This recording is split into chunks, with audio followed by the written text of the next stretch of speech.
Abra sua Bíblia, irmão, por favor. Carta de Paulo aos Romanos, é a carta que nós temos meditado. Carta de Paulo aos Romanos, capítulo 1. Nós, hoje à noite, queremos olhar a partir do verso 18. Nós temos falado que a carta aos Romanos, ela é uma das mais ricas das Sagradas Escrituras. Encontramos nela praticamente todos os temas necessários para a sua compreensão do Evangelho e da vida cristã. Se você compreender a carta aos Romanos, você vai compreender praticamente toda a Bíblia e vai compreender todo o plano de Deus de redenção. É na carta aos Romanos, que tem na sua primeira parte a descrição do estado do homem, do seu pecado, da sua condenação, da morte como consequência do pecado, da ira de Deus contra toda a impiedade e perversão, como veremos nesse texto de hoje à noite. Mas temos também a promessa de redenção, de salvação, que Paulo vai descrever um pouco mais adiante. Ele escreve essa carta quando ainda não conhecia a cidade de Roma e também a igreja de Roma, e expressa o seu desejo de um dia poder lá estar. De fato vai até Roma, mas é exatamente ali onde o apóstolo Paulo vai acabar perdendo a sua vida, quando, depois de preso pelo imperador Nero, ele acabou perdendo a sua vida, e diz a história que ele teria sido decapitado, arrancaram a sua cabeça depois de ficar alguns dias preso em Roma. Os versos 16 e 17 foi a nossa primeira meditação, quando Paulo disse que não se envergonha do Evangelho, porque é o poder de Deus para a salvação de todo aquele que crê. O Evangelho é o poder de Deus. E no verso 17, ele diz que a justiça de Deus se revela no Evangelho. O Evangelho, boas novas. O homem condenado por causa do seu pecado. Deus tem boa notícia, Evangelho, boas novas, plano de redenção. Deus tem uma proposta melhor de vida. E a justiça de Deus, ou seja, a justiça que justifica, a justiça que traz justificação, a justiça que perdoa e absolve. Essa justiça aqui é a justiça de Jesus, os atos de justiça do Senhor Jesus que Ele cumpriu na cruz do Calvário. Então, a justiça de Jesus Cristo, ela se revela no Evangelho. O plano de Deus de resgatar o homem através de Cristo, ele se reserva ou se revela no Evangelho. Que é o texto que queremos considerar hoje à noite. Apenas olhar aqui inicialmente o verso 18, diz que a ira de Deus se revela do céu. No verso 17 diz que a justiça de Deus se revela. E no verso 18, a ira de Deus se revela.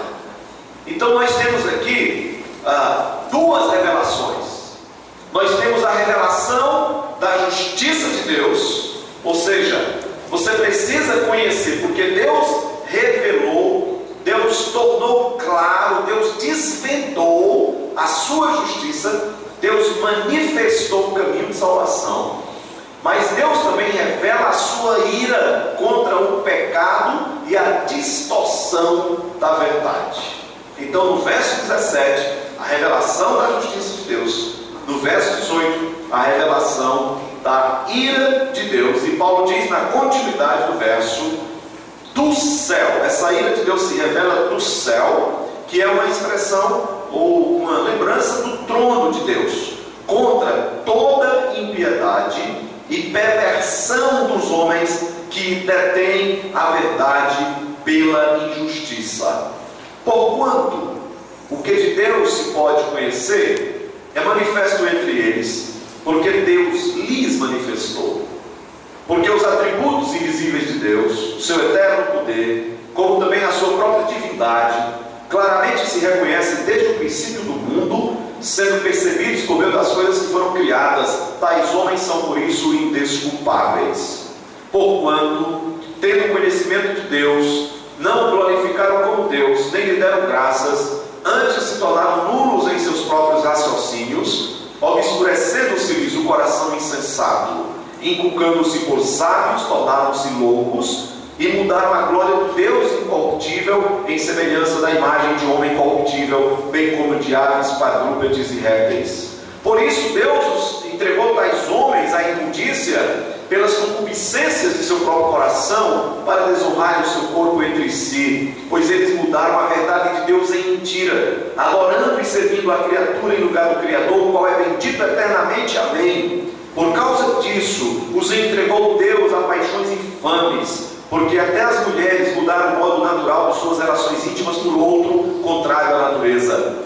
Semelhantemente, os homens, também deixando o contato natural da mulher, se inflamaram mutuamente em sua sensualidade, cometendo torpeza, homens com homens, e recebendo em si mesmos a merecida punição do seu erro. E por haverem desprezado o conhecimento de Deus, o próprio Deus os entregou a uma disposição mental reprovável para praticarem coisas inconvenientes, cheios de toda injustiça, malícia, avareza, maldade, possuídos de inveja, homicídio, contenda, dolo e malignidade, sendo difamadores, caluniadores, aborrecidos de Deus, insolentes, soberbos, presunçosos, inventores de males, desobedientes aos pais, insensatos, pérfidos, sem afeição natural e sem misericórdia.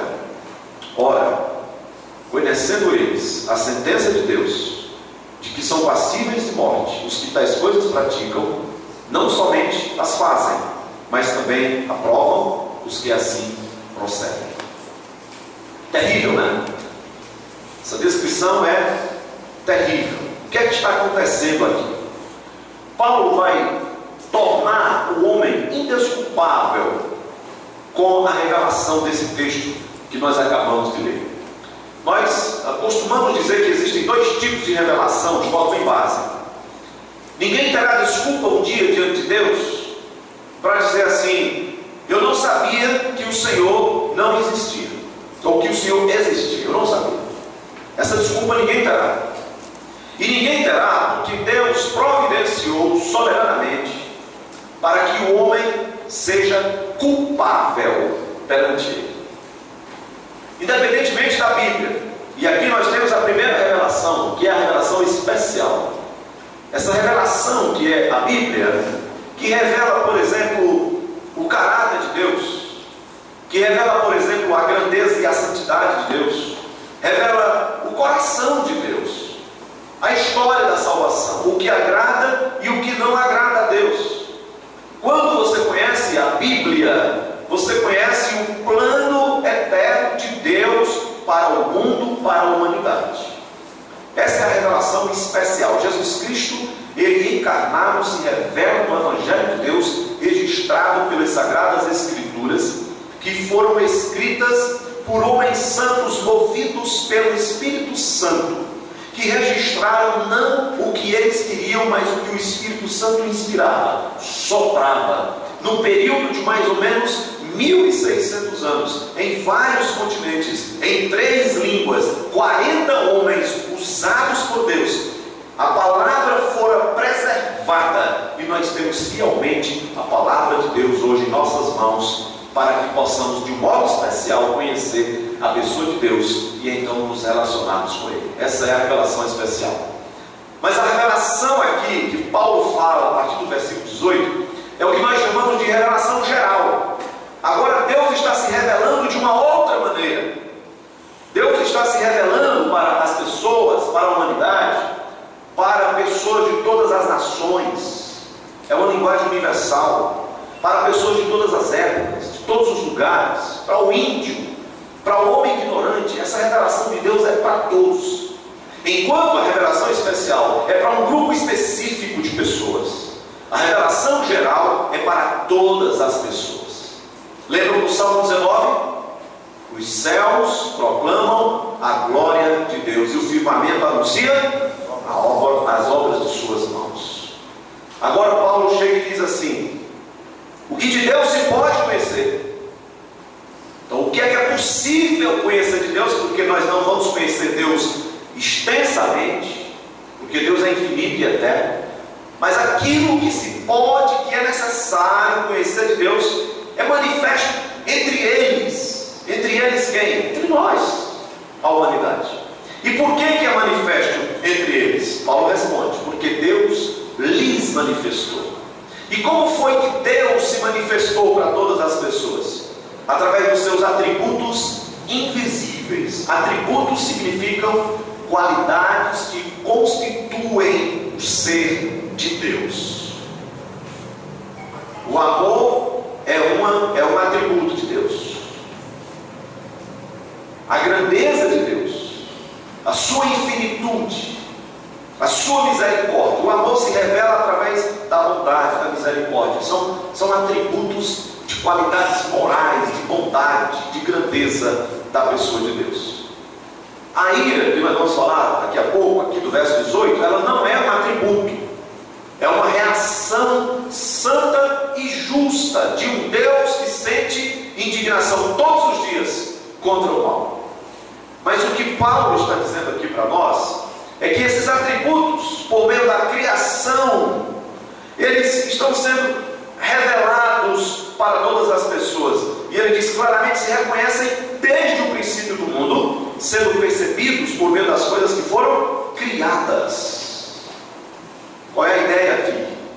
É você que não conhece a Bíblia olhar para o céu e ver as estrelas, a lua, o sol, o mar, a natureza, e na sua conclusão lógica entender o seguinte: existe alguém por trás dessas coisas.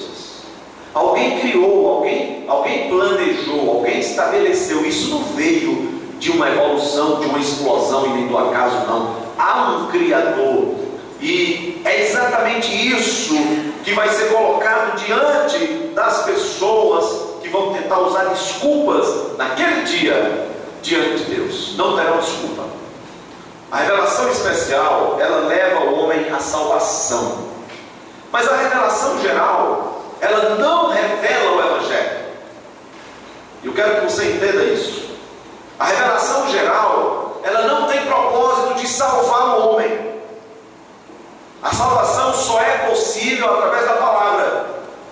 E em Coríntios, Paulo disse que a fé vem pelo ouvir a palavra de Deus. Aliás, isso é em Romanos, mas lá em Coríntios, no capítulo 1, a partir do verso 18, ele diz que Deus resolveu salvar os que creem pela loucura da pregação.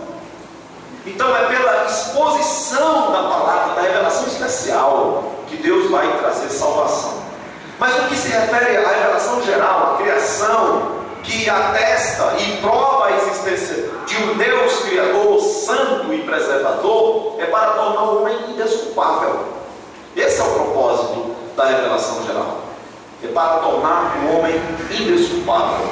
Paulo vai dizer exatamente isso no final do verso 20. Por isso tais homens são indesculpáveis. Há uma outra revelação, que nós não vamos falar muito sobre ela, do capítulo 2, a partir do verso 15, que é a consciência. A lei de Deus gravada na consciência humana, versos 14 e 15. Isso também é revelação. A consciência é um tribunal. E nós sabemos muito bem que a consciência nos acusa, ou não, diante de Deus. A consciência, nesse sentido aqui, ela não é uma revelação, mas ela é um critério de Deus para que você entenda a revelação. E o que Paulo agora fala é que há uma perversão aqui, e que as pessoas decididamente, conscientemente, independentemente da revelação especial, elas escolheram a sua forma de viver. E elas resolveram praticar todo tipo de perversão e imoralidade e não levar Deus em conta. Elas deliberadamente rejeitaram qualquer intervenção de Deus em suas vidas. E aí elas foram muito longe. Aqueles versos que nós lemos, a partir do 28, diz que por haverem desprezado o conhecimento de Deus, Deus os abandonou. Mas eles primeiramente abandonaram a Deus.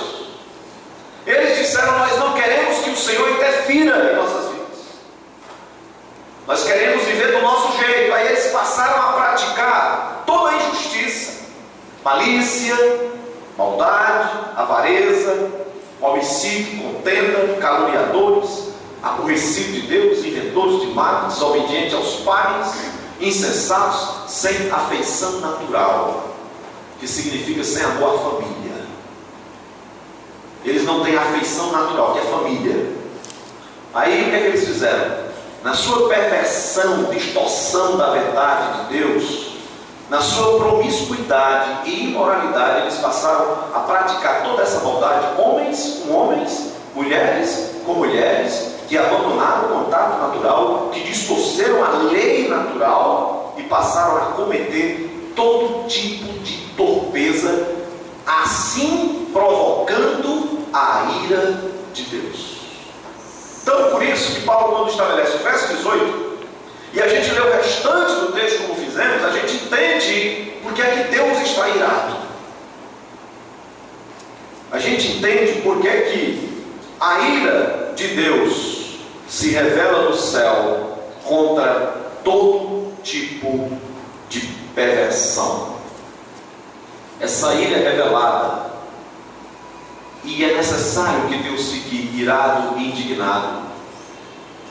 Normalmente, a imagem que é agradável se construir de Deus é uma imagem de um Deus bonzinho, de um Deus às vezes passivo, de um Deus, alguém disse para mim: Deus não castiga não, Deus é bom, Deus é amor.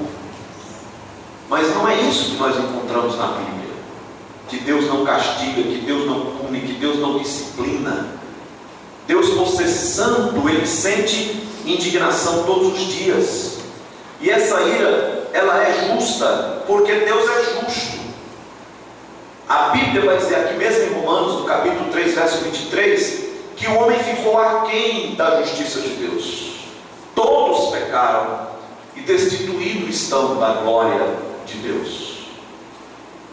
Aqui, quando nós falamos de ira, não se trata apenas da questão de punir o pecado. Essa ira de Deus consiste na sua santa reação contra tudo aquilo que é contrário à sua santidade. Então a ira é uma questão de justiça. Se nós somos capazes de ficar indignados quando a gente escuta uma injustiça, imagina Deus. Nós escutamos nos países da Ásia a prostituição quase que institucionalizada de menores, de crianças que são vendidas para turistas estrangeiros que ali vão para praticarem suas imoralidades. Há uma grande perversão. Por isso que de vez em quando vem um tsunami. Deus está irado contra essas coisas. Nós ficamos indignados quando a gente escuta um abuso contra uma criança, por exemplo. Nós ficamos indignados, isso é natural, é do ser humano. Quando o profeta Natan chega para Davi, você lembra da história? Para repreendê-lo, porque ele já tinha um ano que tinha cometido o pecado contra Urias, o adultério com Batseba, e um ano Davi ainda não tinha confessado o seu pecado, não tinha caído na real ainda. E Deus manda lá o profeta Natan, e ele chega e conta a história das duas cordeirinhas, do homem rico que toma aquela cordeirinha daquele homem que só tinha uma, que cuidava com tanto carinho. Quando termina, Davi, já indignado, diz: tal homem merece morrer. Como é que pode? Ele tem mais de 1000, e aquele outro, coitado, só tinha uma, e era quase que de estimação, e ele poderia ter oferecido lá uma das suas, mas ele mata a única que aquele homem tinha. Esse homem merece morrer. E Natan diz: Davi, tu és o homem. Então, ele precisava de um choque para enxergar aquilo que Deus de outra forma estava tentando mostrar para ele. É natural da gente sentir essa indignação e essa ira. Eu quero que os irmãos entendam que a ira em Deus, que não é um atributo, é um sentimento, é uma reação de justiça santa, é diferente da nossa ira. Aliás, a ira em si não é pecado. Deus, a Bíblia diz, sente indignação todos os dias. E aquela história bonitinha que às vezes a gente fala: Deus odeia o pecado, mas Ele não odeia o pecador, Ele odeia os dois. E odeia porque ele ama. E ele sente ira contra os dois. Mas essa ira de Deus não é como a nossa ira, que muitas vezes é uma ira descontrolada. E você sentir a ira não é pecado, porque Paulo diz: irai-vos e não pequeis. O problema é quando a ira nos leva ao pecado, mas a ira em si, a indignação, a injustiça, ou você sentir indignação contra a injustiça, não é pecado. E em certas situações, não ficar irado é pecado. É pecado não ficar irado. Quando você sabe de um erro, de uma injustiça, de uma maldade, e nada faz, e não sente nenhuma indignação, isso é pecado. É o pecado da omissão, é o pecado da covardia. Não ficar irado contra a corrupção dos governantes do nosso país é pecado. Quando a proposta de pecado veio para Adão e Eva, eles deveriam ter ficado indignados com a proposta de desobedecer a Deus, da distorção da verdade. Então, irmãos, não só é aprovada por Deus a ira, como em certos momentos, se você não ficar irado, você está pecando contra Deus. E se tem uma característica que não pode estar presente na vida do povo de Deus, é a covardia, é a omissão. O povo de Deus tem que ser justo e corajoso, ainda que isto não seja muito popular ou agradável. Deus revelou sua ira de duas formas. A primeira, indiretamente. A segunda, diretamente. Indiretamente, por meio das consequências naturais, pela violação das suas leis morais universais. Então vem consequências provocadas pelo próprio homem que mexeu com a ira de Deus na destruição, por exemplo, da natureza. Diretamente por meio da própria intervenção de Deus. Aí nós temos vários exemplos. No Antigo Testamento, nós temos a sentença que fora dada a Adão e Eva até o dilúvio. Foi Deus intervindo e dando a sentença, uma questão de justiça por causa da maldade das pessoas. Nós temos o exemplo do fogo que destruiu Sodoma até o cativeiro da Babilônia. Sodoma e Gomorra destruídos por causa do seu pecado, pela ira direta de Deus. O cativeiro da Babilônia. Durante 50 anos, o profeta Jeremias prega para que o povo se arrependa dos seus pecados. 50 anos. Aí chega um momento que Deus dá um basta e derrama a sua ira. Deus ficou irado contra Faraó, mas Deus foi paciente, esperando que ele deixasse o povo sair do Egito. Aí você pode olhar o texto e dizer assim: não, mas diz que Deus endureceu o coração de Faraó. De fato, mas Deus só endureceu o coração de Faraó a partir da quarta vez. Essas 3 primeiras vezes diz que Faraó endureceu o seu coração, e somente na quarta diz que Deus endureceu o coração de Faraó. Isso quer dizer que quando você escuta a verdade e endurece o coração, não obedece, não rejeita, Deus está sendo paciente, mas tem uma hora que Deus não quer mais. E Deus é amor, e Deus é justiça, e Deus é misericórdia, e Deus é longânimo, que significa paciente. Mas a longanimidade de Deus não significa que nós devemos abusar da sua bondade. Quando diz a Bíblia que Deus é longânimo, quer dizer que Ele não tem um pavio curto, como nós. Aqui está a bomba, e nós às vezes temos um pavio curto. Ele queima ligeiro e a bomba explode. Então o pavio de Deus é grande, imenso, e demora às vezes. Ele é longânimo, mas o pavio está queimando até o dia que vai estourar a bomba. E a Bíblia diz que terrível coisa é cair nas mãos de um Deus irado. Então Deus fica irado. O castigo de Deus, a revelação mais vívida da ira santa e o ódio de Deus contra o pecado, sabe quando foi? Quando Ele despejou toda a sua ira e indignação no seu próprio Filho. O maior exemplo vamos dizer assim, de Deus despejar a sua ira, não foi em Sodoma e Gomorra. O maior exemplo não foi contra Faraó, não foi na destruição universal através do dilúvio, mas foi no seu próprio filho. Significa que Deus sofre por amar. Deus sofre por amar, por ser rejeitado por um povo obstinado. E foi ali na cruz que Jesus recebeu toda a ira de Deus por nós. Ele se tornou maldito.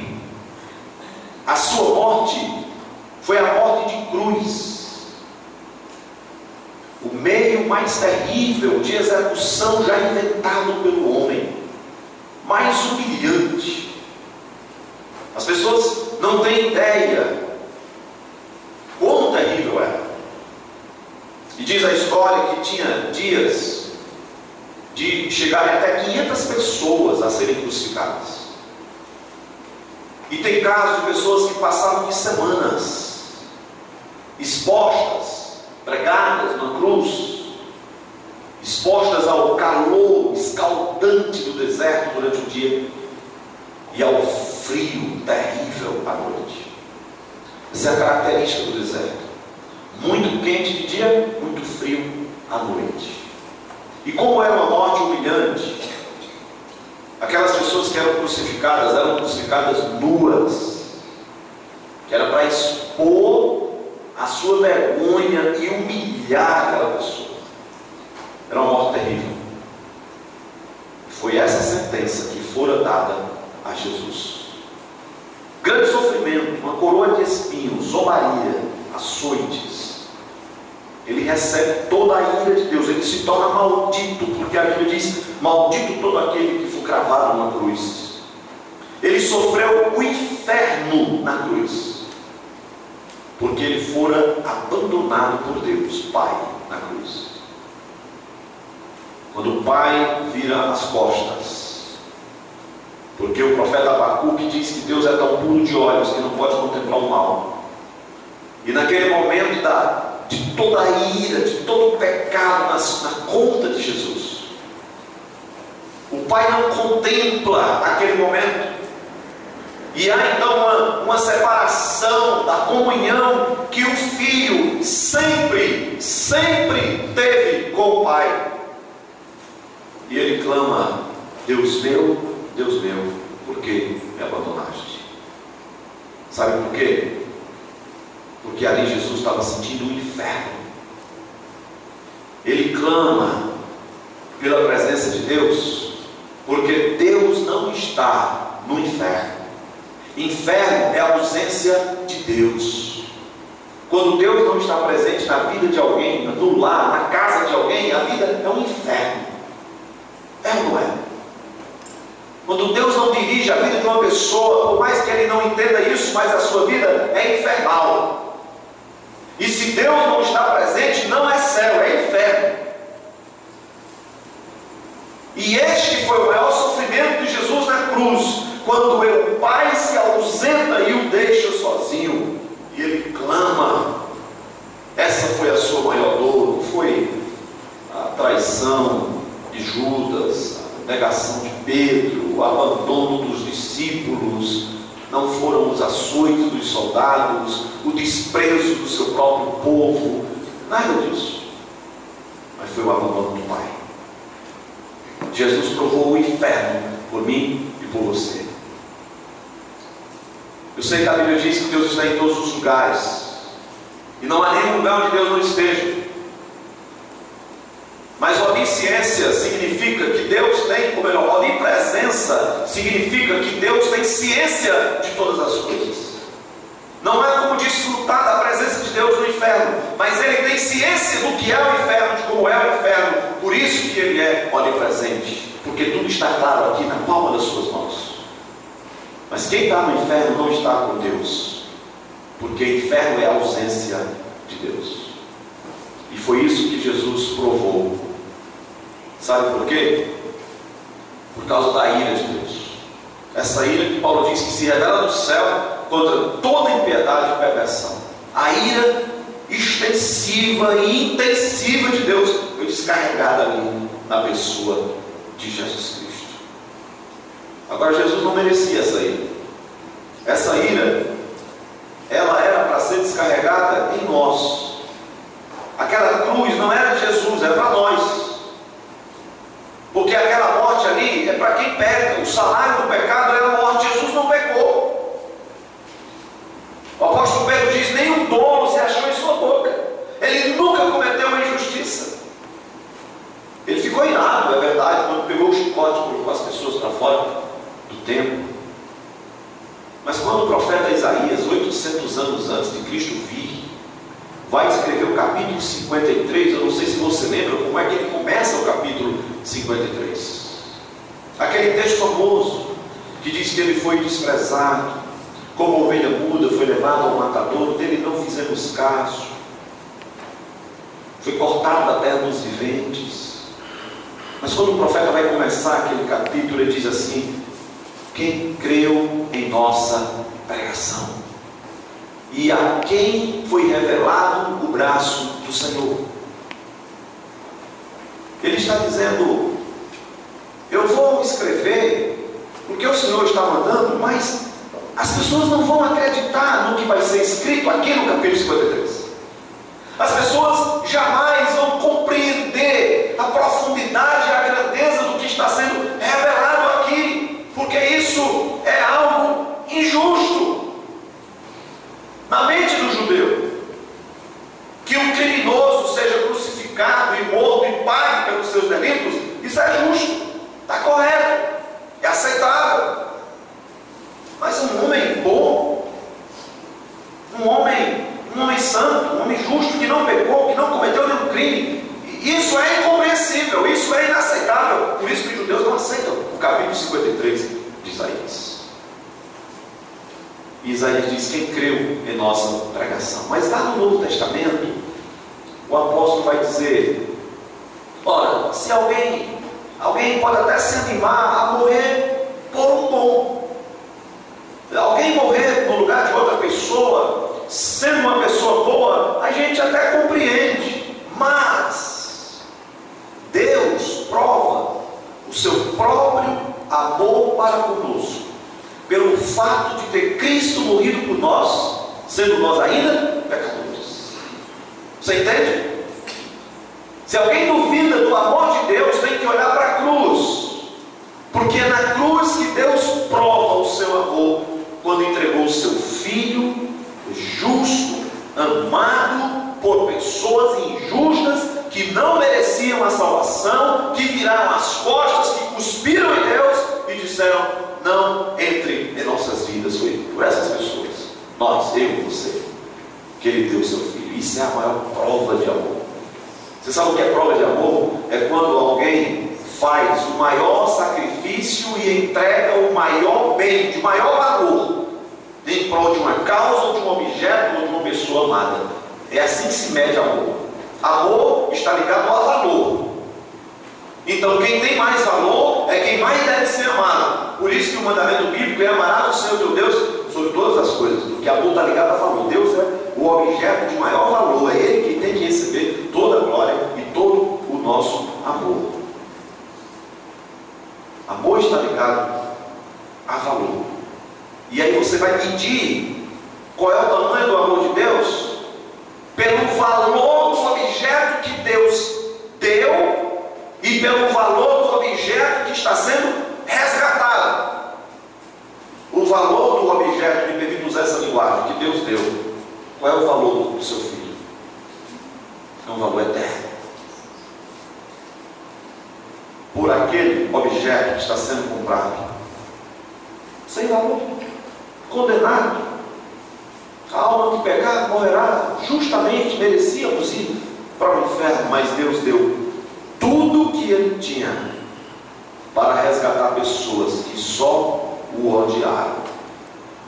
Então você pode medir agora o amor de Deus. John MacArthur, ele fala sobre alguns tipos de ira de Deus. Ele fala sobre a ira eterna. Primeira ira que ele fala, a ira eterna, que é a ira do inferno. E aqui dentro disso existem 3 tipos de morte, segundo a Bíblia. A morte física. Essa morte é aquela que Romanos 5:12 fala. Assim como por um só homem entrou o pecado no mundo, pelo pecado a morte passou a todos, porque todos pecaram. Morte física, ela vem mais cedo, mais tarde, nós estamos morrendo, todos haveremos de passar por ela. A morte espiritual, o homem espiritualmente já nasce morto. Efésios capítulo 2, verso 1, ele vos deu vida, estando vós mortos em vossos delitos e pecados. E a terceira morte é a morte eterna. A morte eterna é a finalização e a extensão da morte espiritual. Então é assim: o que o homem precisa fazer para ir para o inferno? Nada, só continuar seguindo o seu caminho. Não tem que fazer nada. Ele já está morto espiritualmente, ele já está caminhando para o inferno, você entende, né? Ele já está condenado. Ele já nasce em pecado e ele vive longe de Deus, no seu pecado, já é condenado para ir para o inferno. Então ele está vivendo longe de Deus. Quando ele morrer, ele continuará longe de Deus. Não tem esse milagre de viver a vida inteira longe de Deus e quando morrer entrar perto de Deus. Como é que pode? Então a morte eterna é a finalização, é a extensão da morte espiritual. E essa é a ira de Deus. Deus está irado contra as pessoas que rejeitaram o plano de salvação dele em Cristo. Tá, Deus está irado. Mas um dia essa ira vai ser ainda pior. Quando essa pessoa morrer, ela vai provar então da ira final de Deus, que é o inferno. Ele está caminhando para o inferno, e é lá onde a ira de Deus vai ser despejada. Ele fala, o segundo tipo de ira, que é a ira escatológica. Ele faz uma referência ao dia final do Senhor. Então há uma ira reservada para o fim. Uma ira muito grande de Deus está guardada escatologicamente para o dia de Cristo, o dia do Senhor. Pergunta é, quando é o dia do Senhor? Depende. Há várias ideias quando o Novo Testamento usa a expressão o dia do Senhor. O dia do Senhor pode ser o dia do arrebatamento, quando Cristo voltar. O dia do Senhor pode ser a segunda vinda, que é diferente do arrebatamento. O dia do Senhor pode ser o grande trono branco, que é o último evento lá na ordem escatológica. O dia do Senhor já chegou para quem morreu hoje. Entende? Para quem já morreu hoje, hoje foi o dia do Senhor. É o dia do encontro com o Senhor. Então pode ser a qualquer momento. E se você não morrer, será no arrebatamento. E aqueles que estiverem será na segunda vinda. E para os que serão condenados, será no grande trono branco. Então o dia do Senhor está mais perto do que você imagina. Está mais próximo do que você pode pensar. Então John MacArthur diz, essa é a ira de Deus escatológica. A terceira ira, ou o terceiro tipo de ira que ele chama, é a ira cataclísmica. Nome bonito, né? Cataclísmica. Essa ira se revelou no dilúvio e na destruição de Sodoma e Gomorra. É a ira direta de Deus. Deus está virado contra a maldade que tinha aumentado. Número 4, a ira consecutiva. Essa ira aqui é a que tem como princípio o semear e colher. Entende? Você planta, você colhe. É aquela ideia, quem com o ferro fere, com o ferro será ferido. Você vai colher exatamente o que você plantou, e aqui não há distinção de pessoas. Gálatas 6:7 diz assim: de Deus não se zomba. Aquilo que o homem semear, isso também se fará. Isso é básico, isso é lógico. Não tem como ser diferente. Então, não espere colher coisas boas se a sua vida não está correta diante de Deus. Não espere contar com as bênçãos de Deus quando você não teme a Deus, não obedece, não ama, não serve, não prioriza. Você quer a bênção de Deus assim? O Gálatas está dizendo que não dá. E ele faz aí uma advertência: cuidado, de Deus não se zomba. Em outras palavras, Deus não se deixa escarnecer. Ele não permite que o seu nome seja profanado. Mas é interessante que no começo do verso 7 lá, ele diz assim: não vos enganeis. antes de dizer que o homem vai colher o que ele planta, antes de dizer que de Deus não se zomba, ele diz: não vos enganeis. Em outras palavras, não pense que você vai se safar. Entende? Essa aí é consecutiva. Não pense que você vai pecar e vai esconder e vai enganar e no final vai dar tudo certo. Não vai. Por que não vai? Porque de Deus não se zomba. Em outras palavras, não brinque com Deus. Não brinque. Eu não quero construir uma imagem distorcida de Deus, mas eu não posso deixar de falar da ira de Deus contra o mal.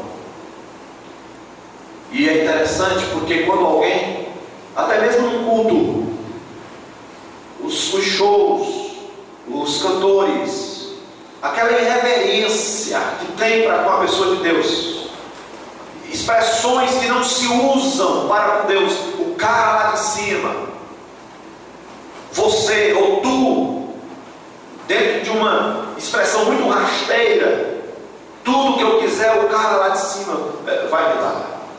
E às vezes na oração, que eu diria diabólica e ousada, dando ordens a Deus, eu determino, eu não aceito. É ridículo isso, é estúpido. Não há conhecimento de Deus nesse tipo de posicionamento. E qual é a base que eu tenho? A Bíblia. Porque todas as pessoas sérias e honestas e tementes que tinham intimidade com Deus e que tiveram a revelação, a visão do trono de Deus, essas pessoas tiveram medo de morrer.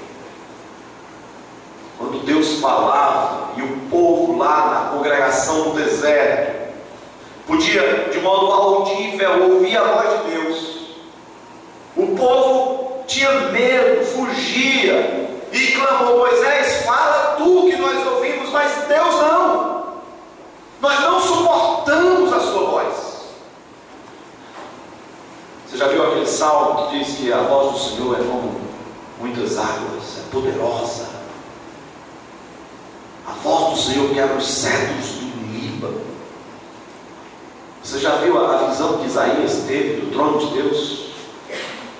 No capítulo 6, ai de mim, estou perdido, estou me decompondo, eu estou me espedaçando, eu estou morrendo. Foi isso que Isaías disse quando viu a visão do trono de Deus. Da mesma forma, quando João lá no Apocalipse tem a visão da revelação exaltada de Jesus Cristo, ele se prostra. Não tem como estar na presença de Deus e não se prostrar. Quando Pedro, de um modo mais claro, compreende a divindade de Jesus, e quando ele viu o milagre de Jesus, Pedro, de modo muito espontâneo, diz: Senhor, aparta-te de mim, pois eu sou pecador. Senhor, sê propício a mim, pecador. Não tem como ser irreverente na presença de Deus. Não tem. Se há irreverência, não há consciência da presença de Deus. Então, irmãos, essa ira consecutiva, ela é muito simples. Você vai chegar aonde você quer chegar. O caminho que você está trilhando, ele vai te conduzir porque você escolheu esse caminho. Aonde você quer chegar? Você vai colher o que você está plantando. Isso não tem como ser diferente. É como um estudante que não se prepara para um concurso que quer ser aprovado. É como um pai responsável que não administra bem as finanças da família e, consequentemente, toda a família vai sofrer pela sua irresponsabilidade. É como alguém que é atolado na imoralidade, não vai colher os frutos do Espírito. Alguém que pratica a calúnia, a desonestidade. Mas tem uma ira aqui que parece muito forte, é a quinta e última, que é chamada de a ira do abandono. A ira eterna, escatológica, cataclísmica, consecutiva, a ira do abandono. Que ira é essa? É quando Deus retira suas restrições e deixa as pessoas seguirem seus próprios pecados. Eu quero que você compreenda isso. É quando Deus retira suas restrições e deixa a pessoa seguir o caminho que ela mesma escolheu. Eu falei do exemplo de Faraó, é um exemplo disso. Deus tirou a restrição, a graça limitadora. Nós falávamos de manhã sobre a natureza pecaminosa, as obras da carne, os frutos do Espírito, e falamos que se nós estamos aqui, é por causa da graça limitadora de Deus. Se nós não estamos atolados no pecado, como tantas outras pessoas, ou talvez como um dia já estivemos, é por causa da graça limitadora de Deus. Deus limita, Deus não permite que a gente cometa certos tipos de pecado. É a graça de Deus que nos livra das armadilhas que nós mesmos criamos. Então é graça limitadora. Mas a ira do abandono é quando Deus tira essa restrição e entrega a pessoa. É quando Deus cansa e está cansado de ter compaixão. Ele fez isso com Saul, o Espírito se ausentou dele. Ele fez isso com Sansão, embora Sansão tenha sido salvo. Saul eu tenho dúvidas, mas é uma coisa pessoal. Mas ele também retira o Espírito Santo de Sansão, por isso que ele perde a força, não foi o cabelo. E Davi, inclusive, quando peca e vai fazer sua oração de confissão no Salmo 51, um dos pedidos que ele faz é: Senhor, não retires de mim o teu Santo Espírito.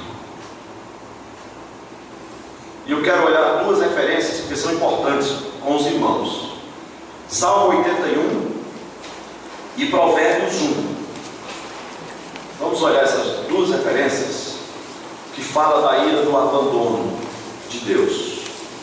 Salmo 81, você já pode marcar também Provérbios 1.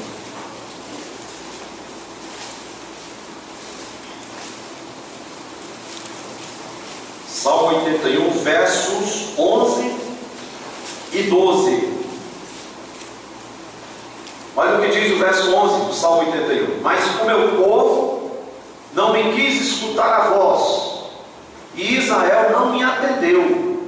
Assim, deixei-o andar na teimosia do seu coração. Siga os seus próprios conselhos. Entende? Não me atendeu, não quis ouvir a minha voz, resolveu andar na teimosia do seu coração. Siga os seus conselhos. Provérbios,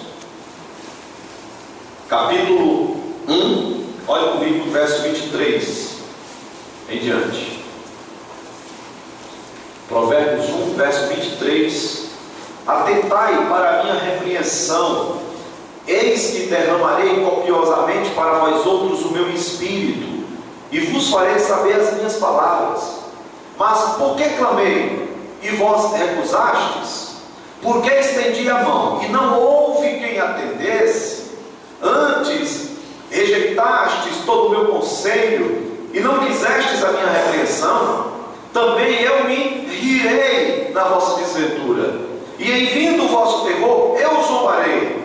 Em vindo o vosso terror como a tempestade, em vindo a vossa perdição como o redemoinho, quando vos chegar o aperto e a angústia, então me invocarão, mas eu não responderei. Procurar-me-ão, porém não me hão de achar, porquanto aborreceram o conhecimento e não preferiram o temor do Senhor, e não quiseram o meu conselho, e desprezaram toda a minha repreensão. Portanto, comerão do fruto do seu procedimento, e dos seus próprios conselhos se fartarão. Entende? É a ira do abandono. Deus tentou, e o homem rejeitou. Quando os pecadores rejeitam a Deus e decidem fazer seus desejos pecaminosos, Deus retira deles a sua graça limitadora e os faz voltarem para os resultados das suas escolhas perversas. Sabe onde é que está isso aqui em Romanos 1? Olha o verso 24.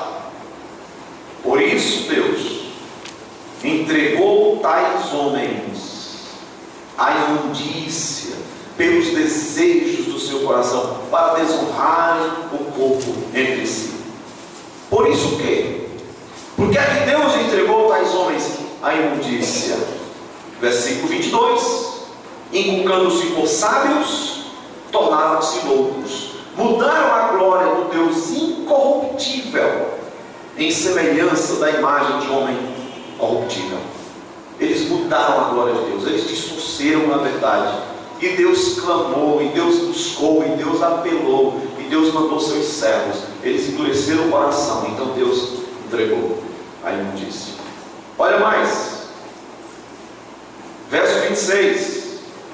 Por causa disso os entregou Deus a paixões infames. Aí vai falar das mulheres que cometeram torpeza com outras mulheres através das relações íntimas. Vai falar no verso 27 de homens que, deixando também o contato natural, se inflamaram mutuamente, homem com homem, mulher com mulher. E o final do verso 27 dele, recebendo a merecida punição do seu erro. E por haverem desprezado o conhecimento de Deus, verso 28, o próprio Deus os abandonou. Eles desprezaram o conhecimento de Deus, Deus os abandonou. Olha o verso 32. Ora, conhecendo eles a sentença de Deus, de que são passíveis de morte os que tais coisas praticam, duas coisas: não somente as fazem, mas aprovam os que assim procedem. Vejam o que é consciência. Eles sabem que os que praticam tais coisas merecem a morte, eles sabem disso. Mas olha o que eles fizeram. Eles continuam fazendo e bate palma para quem faz também. Alguma semelhança com as novelas da Rede Globo é pura coincidência. O que é que nós estamos assistindo no nosso Brasil? Orgulho gay, cartilha para ensinar as crianças a desenvolver o desejo homossexual nas escolas, casamentos institucionais, homem com homem, mulher com mulher. Deus está irado contra essa nação. E sabe por que Deus não destruiu ainda? Por causa da igreja, por causa do povo de Deus. Tem luz do Evangelho espalhada no mundo inteiro, no Brasil inteiro. Tem um irmão aqui lá de Brasília, tem crente lá em Brasília, tem crente lá no Rio de Janeiro, mesmo que já tem inferno no carnaval, tem povo de Deus lá. Tem povo de Deus aqui nas barbas do Padre Cícero, da idolatria desse Deus falso. Tem povo de Deus aqui. O maior centro de idolatria do Nordeste. É um dos maiores campos abençoados do Brasil. Foi aqui que começou o trabalho batista regular no Brasil, na década de 30, a invasão do reino de Deus, quando o reino das trevas, aqui, ó, nas barbas do Padre Cícero, porque ninguém pode deter a obra de Deus. Então, está ruim, poderia ser pior, se não fosse a presença do povo de Deus. Deus ainda está sendo gracioso, mas um dia Ele vai tirar o seu povo e vai destruir tudo isso aqui, por causa da sua ira. Então eles conhecem. E uma palavra de esperança, irmãos, para nós continuarmos nesse caminho.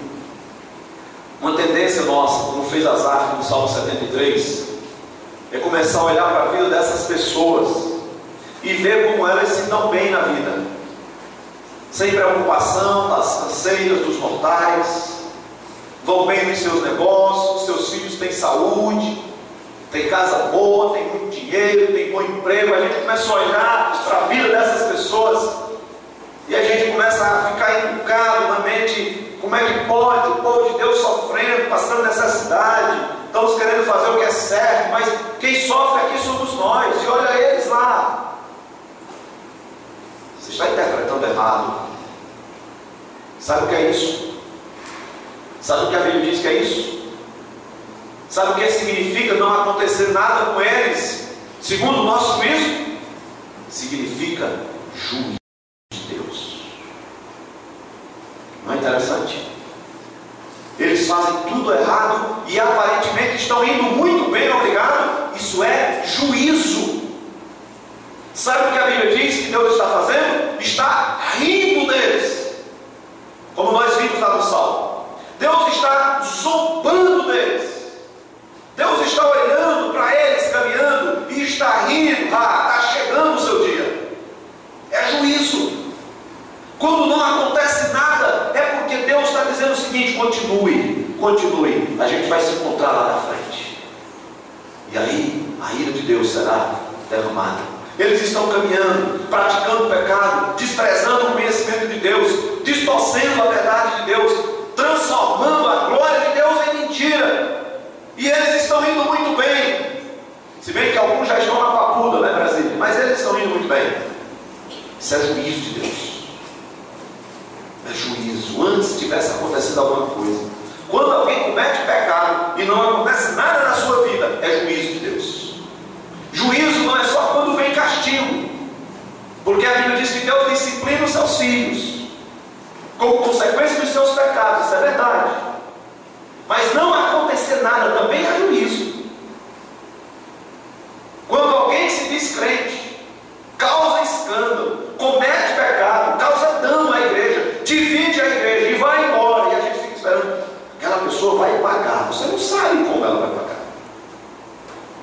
Não acontecer nada pode ser um grande juízo. É o abandono de Deus. Ele está esperando alguma coisa e não acontece nada. Quando Deus abandonou Saul, ele quis de novo falar com Deus. Deus não atendeu mais Saul. Aí ele vai lá na médium lá e pede para trazer o profeta Samuel. Mas Deus não se revela mais. E sem entrar na discussão do texto, não pode ser o profeta Samuel. Então a pessoa abandona a Deus. Não é Deus que abandona a pessoa. O convite do Senhor Jesus é: vinde a mim todos. Todos. O que é que o homem está fazendo?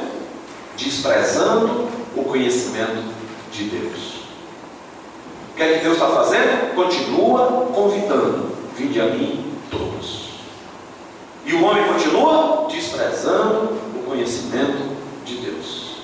Aí vai chegar um dia que, por haver desprezado o conhecimento de Deus, Deus os abandonará. A esperança para nós. A esperança é porque nós já fomos salvos da ira de Deus. Essa ira que seria descarregada em nós, o nosso Senhor Jesus disse para o Pai: descarregue em mim, eu vou morrer por ele. Barrabás compreendeu muito bem o que é alguém tomar a sua cruz. Naquele dia, quando estivermos diante do Pai, e a Bíblia diz que há um livro da vida, e quando Deus olhar para nós, para olhar tudo que nós fizemos, e vai medir nossas obras com a sua justiça, nós vamos ficar devedores na balança. Por qual razão eu deixaria, ou deveria deixar você entrar no céu? Mas a Bíblia diz lá em 1 João que nós temos advogado junto ao Pai. Está à direita da majestade, Jesus Cristo justo. E ele vai dizer: Pai, nós temos um trato. O Senhor lembra? O Senhor disse que se eu morresse, se eu me fizesse um ser humano, se eu encarnasse e a minha obra satisfizesse sua justiça, todo aquele que em mim cresce, ele seria salvo. E ele creu em mim, e o Senhor aceitou minha justiça. Então, Pai, ele deve entrar no céu. E o Pai, que é justo, dirá: vinde, seja bem-vindo à mansão celestial. Então nós escolhemos, nesse sentido, sim. Você escolhe aonde você quer chegar. O que é que você está fazendo da sua vida? O que é que você vai fazer da sua vida? O que é que você está plantando? para mais tarde você colher. O que é? Qual é a semente? Qual é a semente? Você escolhe o nível de relacionamento que você deseja ter com Cristo. Se você ainda não entregou sua vida a Jesus, tenha cuidado. Tenha cuidado. De Deus não se zomba. Você tem ouvido o Evangelho. A morte chega de repente. O ator José Wilker jamais imaginava que a morte estava tão perto. Há 2 semanas atrás, sua vida e seus projetos corriam normalmente. Mas ele foi dormir. E aquela foi a sua última noite. E assim é a vida. E partir sem Cristo é terrível. Sem Cristo, lembra? É inferno, a ausência de Deus. Mas você pode convidar Jesus para entrar no seu coração e dizer: Senhor Jesus, quero entregar a Ti a minha vida, quero me arrepender dos meus pecados. E você que já entregou a vida a Jesus Cristo, não provoque a ira de Deus. Como gratidão, viva em obediência e honra por causa do grande livramento dele para com você. Amém? Vamos orar. Senhor, nosso Deus e amado Pai, receba a nossa gratidão a Ti por causa da segurança que nós temos na pessoa de Jesus Cristo. Reconhecemos, Pai, que nenhum de nós é merecedor de, nesse momento, estar diante do Senhor. Não temos a dignidade, mas o Senhor é longânimo, nos tolera e nos suporta. E por causa da justiça de Jesus, nos admite em Tua presença. E nós somos muito gratos por isso. Abençoe cada irmão. Abençoe a nossa igreja. Abençoe aqueles que nos visitam, que estão passando. Leve-os em paz. E aqueles, ó Deus, que estão tão carentes da Sua presença, que encontrem o consolo e o perdão no Senhor. A nossa oração é em nome de Jesus. Amém.